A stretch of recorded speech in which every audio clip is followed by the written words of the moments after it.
The 6 to 7 Figure Show, episode 33. Let's hit it. Broadcasting from the Valley of the Sun outside Phoenix, Arizona. This is the 6 to 7 Figure Show. Tired of working so hard and having no time? Take your six-figure practice and turn it to a thriving seven-figure enterprise.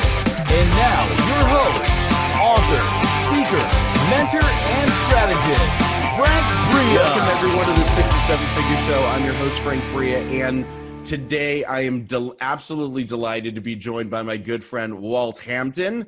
Walt Hampton is the president of Summit Success International. It's a global personal and professional development firm, and the creator of the Consultant Success Formula. He's a business coach, a management consultant, leadership trainer, motivational speaker, all wrapped up into one bald guy. He's a best-selling author of Journeys on the Edge, Living a Life That Matters, named a top 10 nonfiction book and a two-time recipient of the North American Book Awards, as well as the author of The Power Principles of Time Mastery, Do Less, Make More, Have Fun.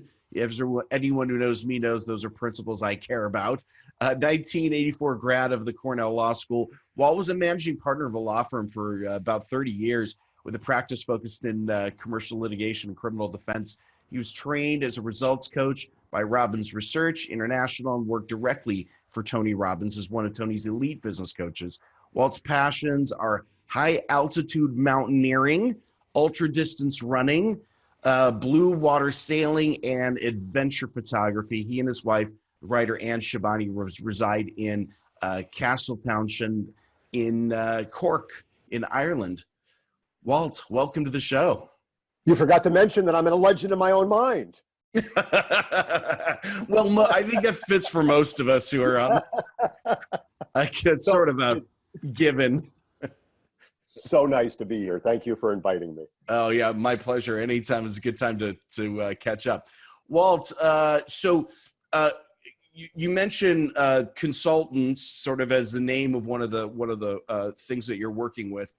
Is that kind of the principal client for you these days? So my client avatar, to get into business speak, is a lawyer, advisor, wealth manager, chiropractor, physical therapist, usually a business professional who, like me, would like to get out of the time for money trade, to get out of the weeds of the service delivery thing and pivot into a business of her own or his own. Got it. And so that's client avatar number one. Client avatar number two is the consultant who's done it, coach consultant who's done it, but's not getting the traction yet. And there's usually a couple of key reasons why they're not getting the traction. And so our signature program is the Consultant's Success Formula. And so that would apply, I mean, to most professional services folks would move into leveraging their expertise in some way. So there's a consultative feel to it, I suppose. Absolutely. Yeah, absolutely. And this movement from professional services over into something that doesn't feel dead to them in their soul, I guess is a kind of a personal journey of yours as well, I suppose, right? Well, so I was, as the intro says, a trial lawyer for some 30 years, and I was good at it, and I was successful at it, and I had all of the hallmarks of success that went with it, and I was dead inside. I was tired of the adversarial nature of the work, and I found that very wearing. And the discovery of coaching and consulting was very happenstance for me. And I realized I could take all of these skills and apply them for good. Well, I like to say it isn't a superpower if it couldn't be used for evil. So there probably is a flip side of both. Now, that there is something about, I mean, and this is one of the areas when I was younger, I was very interested in the legal area. And as I look at it now, having been, as I've seen enough legal stuff in my life, thank you very much. It is incredibly adversarial, and that takes a lot of energy. I don't know where that energy would come from. It's not like I'm somebody who avoids conflict, but man, there's like a whole different level of energy that goes into being adversarial. And in trial work, it's uber adversarial, and it's all of the time. Yeah. And it's fascinating, and it's interesting. And, the skills one gets are amazing. You could put me out on a street corner and I could talk about anything forever. It wouldn't make sense, but I can talk about it. And thinking on my feet, problem solving on my feet, really fast processing, amazing skills. But the abrasiveness of it just wore me down. Yeah, sure. So how did you stumble into coaching? What was that journey? So my beautiful wife and business partner, Ann, who when we were first together a dozen years ago now, gave us as our first gift, Unleash the Power Within with Tony. And I said, I'm not going to drink that Kool-Aid. And she dragged me, and I went and I drank the Kool-Aid. And I remember, 3-day program. We know 3-day program, there's an upsell. Day 2, there was an upsell for Tony's Mastery University 2-year program, $1 bazillion that we didn't have at the time. And I'm talking Ann into why we should do Mastery University, which we did. And it was life-changing. And along the way, I met some of Tony's trainers, and I shared some of my discontent. And they said, well, you should become a coach. And so I applied to his school of coach training, not knowing what coaching was. I thought it had something to do with soccer or lacrosse. Had no idea what coaching was. Applied, and later discovered in the process that there were 2,200 applications for a class of 20. And I was selected, and I thought, and so I went through the coach training program, and it was really powerful. And I became, I think I am a good and effective coach now. And a lot of that goes all the way back to that initial coach training. So that's how I kind of stumbled into it. What were some of the elements of coaching that you find aligned with that kind of light you up the way that because I know you, so I know how lit up you are, but what are some of the elements of that have been the impetus for that?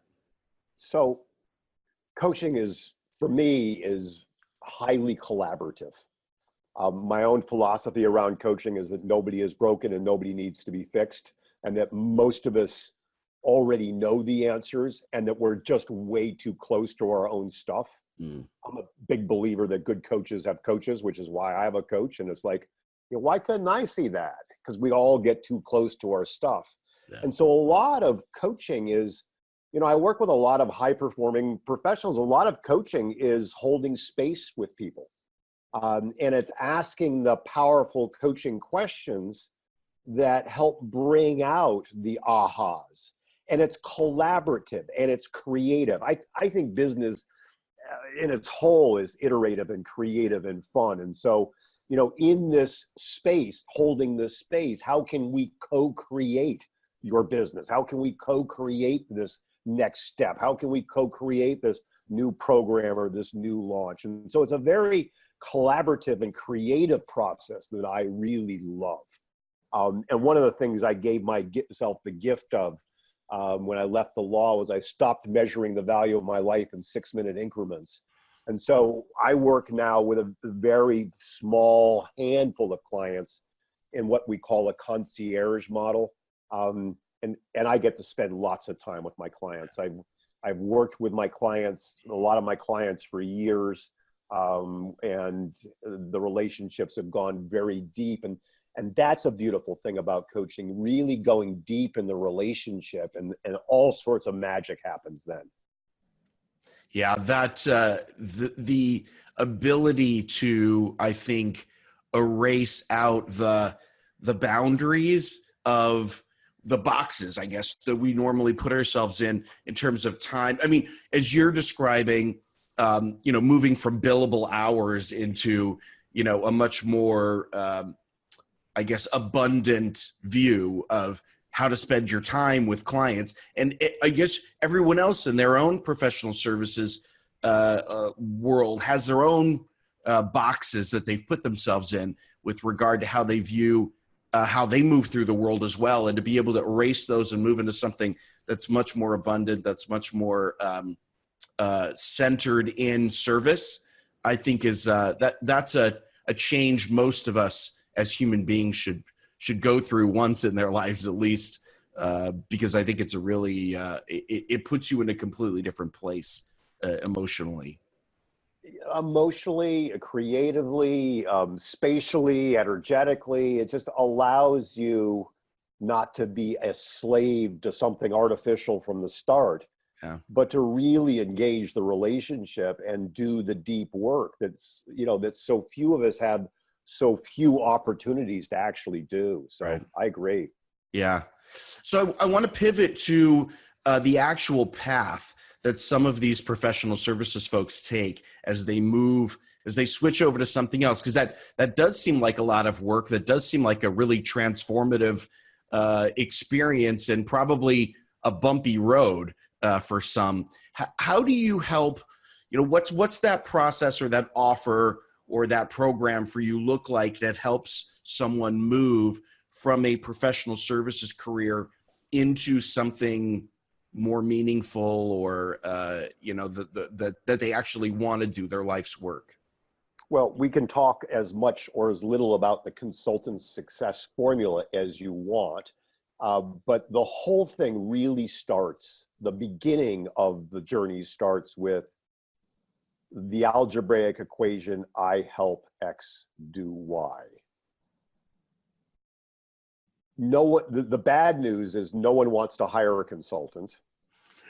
No one wants to hire a coach any more than you want to hire a plumber or retain a dentist. We don't want that. What we want is a solution to a problem. And we want a solution to a very specific problem. And so the very first steps in the journey with the people that I serve is, so what's the problem you're going to solve, and who are you going to solve it for? Yeah. And let's go really narrow on this, because a lot of business professionals, the ones, client avatar number 2, I don't understand why I'm starving and sitting under a bridge in a cardboard box eating kitty food. Well, it's usually because they haven't gotten this I help X do Y narrowly focused enough. They go out in the world and say, I'm a consultant and I help people do stuff. Well, that's a quick journey to a large credit line, because narrow is power. We do it as consumers. You have an audit by the IRS. You want an accountant who gets IRS audits. You have a cardiology problem. You want a cardiologist who specializes in males 40 to 60. I mean, we go narrow as consumers. And so the very first step on the journey for me is helping my clients get clear on the problem they solve and for whom they solve it for. And then, before we got on, we were riffing a little bit around what we were going to talk about today. And you said, I'm going to ask you about the why factor. And so that's the third element, is why does it matter to do the work? Because there are a bazillion lawyers, a bazillion coaches, a bazillion consultants, accountants. Well, there are lots of us. And, Ecclesiastes in the Old Testament said there's nothing new under the sun. There is nothing new under the sun. There's a bazillion of us. The only thing that sets you apart is you and why you do this work. Yeah. And the why is our rocket fuel. It's what gets us up in the morning. It's what helps us beat through the obstacles, overcome the resistance. And ultimately, it is our unique selling proposition, our unique brand identity. And when we can connect with why we do what we do, no one can compete with us. There is no competition. So those are the 3 elements we start with. Nice. Yeah.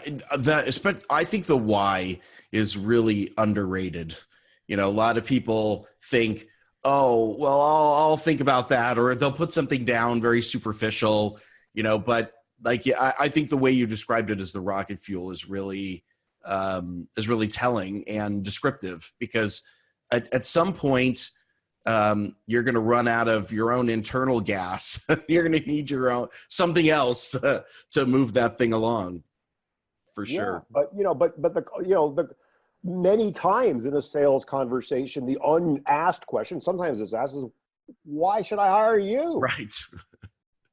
So that's great. So do you find that as people are moving out of a hourly billing kind of a profession into something else, that this is a tough shift for them? Because there's a lot of people who feel like they want to make this shift, but it feels challenging for them, or there's just a lot of resistance. Besides doing the work, besides the marketing and the mission and the personal alignment work that you're doing, what is primarily keeping these people back from successfully making the shift? So you identify a hurdle, which is that whole time for money trade thing, and freeing oneself from that. And once we've done the who I help and what problem I solve and why I do it, understanding then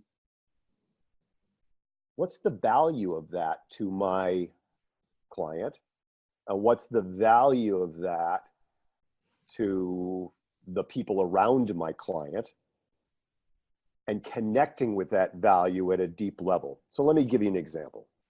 There is no reason on God's green earth that anybody ought to pay me $15,000 for a 45-minute keynote on time management and productivity that I can give blindfolded in a shower hung upside down. I love to give it. It's easy to do. It's the fastest $15,000 I make. No reason to pay me that. There's no time for money trade on that. Yeah. But if I've got a room full of senior level managers at a Fortune 100 or Fortune 50 company, and I can increase their time management and productivity, reduce their stress, reduce their overwhelm by 5% today. If I can do that, what's that worth to them? And not only that, what's it worth if when they go back to their offices, they're nicer to their staff and they're more engaged with their team. And as a result, their team is more engaged and they're more happy and they're more productive. Yeah. And not only that, but they can go home early from the day and they can get back to the running or to the gym or to their Pilates, their yoga. And they come home and they don't yell at their dog and their wife and their kids and their partners. They come home happy and they're able to go out into the community and add value, and they're able to spend time with their kids and their grandkids.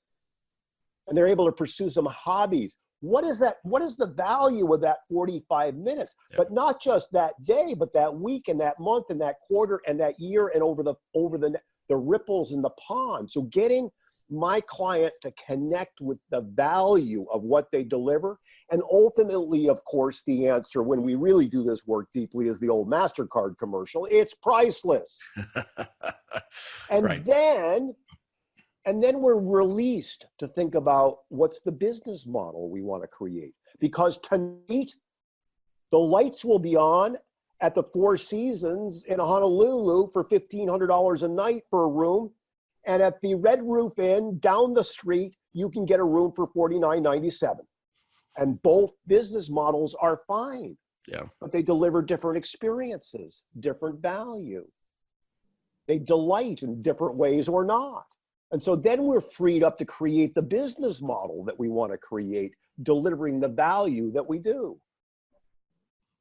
Yeah, this mathematical, it doesn't have to be mathematical, I suppose, but I'm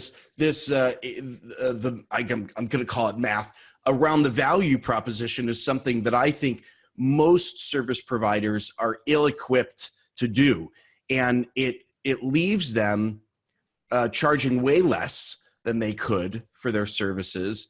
And it puts them in a position of not feeling like they can step into, I don't know that I want to use the word power, but step into the impact that they can be having for their client, right?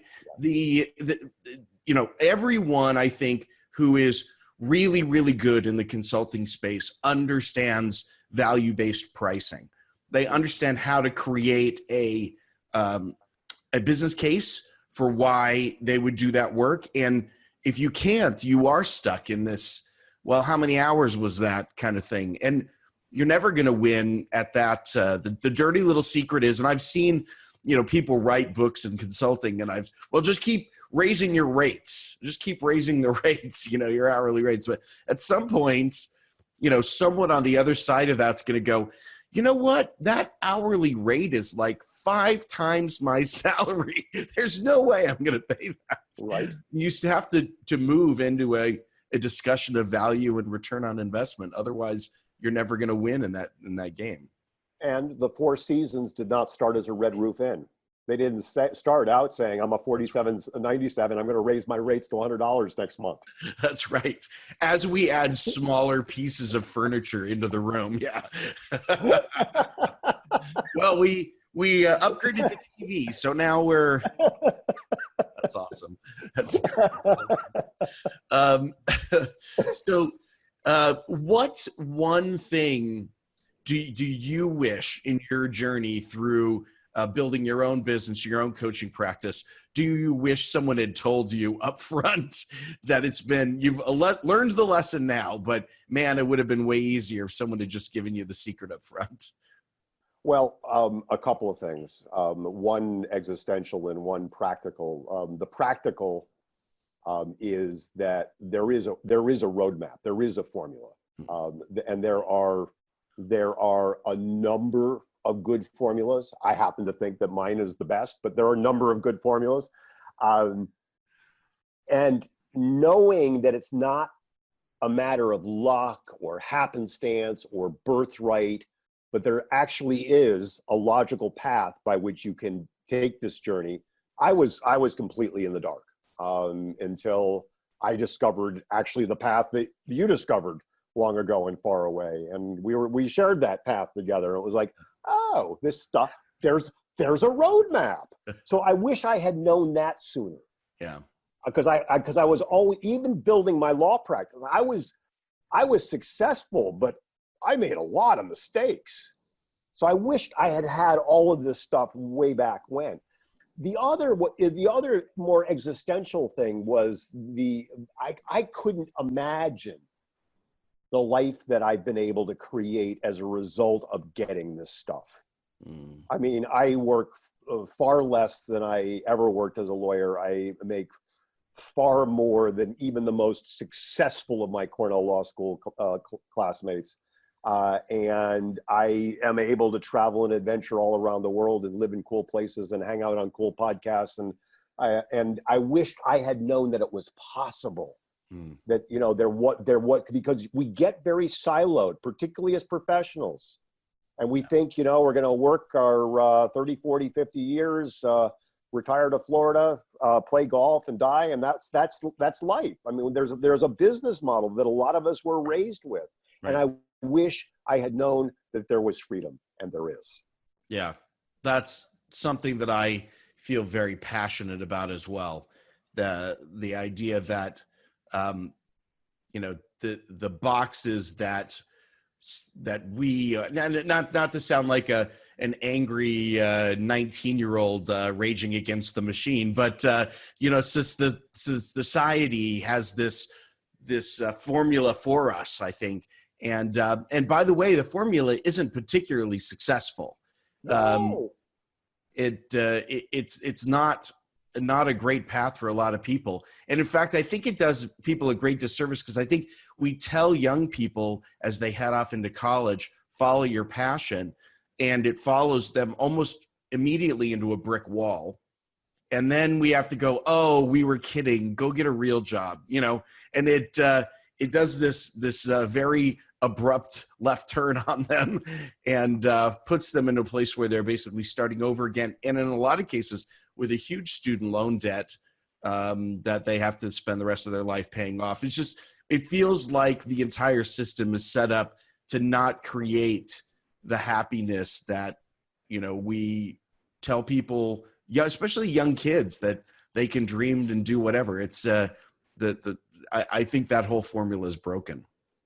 No question about it. As you were speaking, I was thinking about Sean Akers' book, The Happiness Advantage. And he said, the the paradigm is work hard, work long, work many years, get successful, and then you can be happy. He said it's 180 degrees different. It's completely back. It's get happy, and then you'll have the success that you dream of. And I wish I had known that too. Yeah, me too. That's something that hit me much later in life than I would have liked to have figured out. And I do think this paradigm of delayed gratification, like, I think there are good skills that come in for, working for a long-term goal rather than just getting some short-term fix out of it. But I think we've taught people that they don't deserve what they want right now, that there's some bar they have to jump over to get it. And almost like we continue to move the goalposts on them and move it further and further out. It's really a very frustrating message. I think and it's not sustainable. The way we work is not working. Right. It's just the whole idea that the metric is work longer, harder, faster. The whole idea that somehow we're built like machines, that we're supposed to work 24/7, 365, that we're always on. It's not sustainable. It's not a life of joy. And it's, you and I both share that F word that we love, which is fun. Yeah. It ought to be fun. Yeah, absolutely. You won't drag me up Everest Fun, but I'll let you and Ann go do that. That's what we call type 2 fun. Type 2 fun. Yeah. Fun in the telling, not fun in the doing. Right.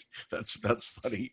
Well, everyone who's climbed it ends up adding $10,000 more to their keynote fees. So. I know. You know the business model well. I wasn't born yesterday. Well, Walt, I'd love to continue the conversation, but we've run out of time, unfortunately. I have a book on that. What's that? I have a book for that. Okay, that's right. Actually, I think I have it. I'll just have to go pull it off my shelf.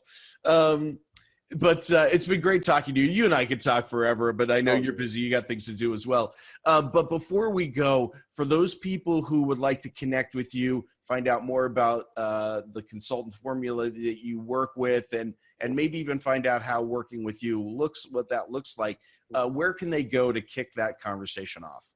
They can email me at walt@walthampton.com. Okay. Or they can go to my website at walthampton.com. Excellent. And that link will be here below the video or on the show notes page. If you're listening to this commuting to the job you hate, come on back to the come on back to the show notes page, and you get that link as well if you can't remember it. Walt, thank you so much for spending time with me today. It's been an absolute pleasure. Such a treat, Frank. Thank you for having me on. So enjoyed it. Yeah, absolutely. And thank you for being with us on this episode. I really appreciate you taking the time. We know that you got a lot of things to do, and if you've chosen to spend time with us, we're honored that you made that choice and trust us in that. And with that, we will see you on the next episode. All right, thanks so much. Take care. Bye-bye.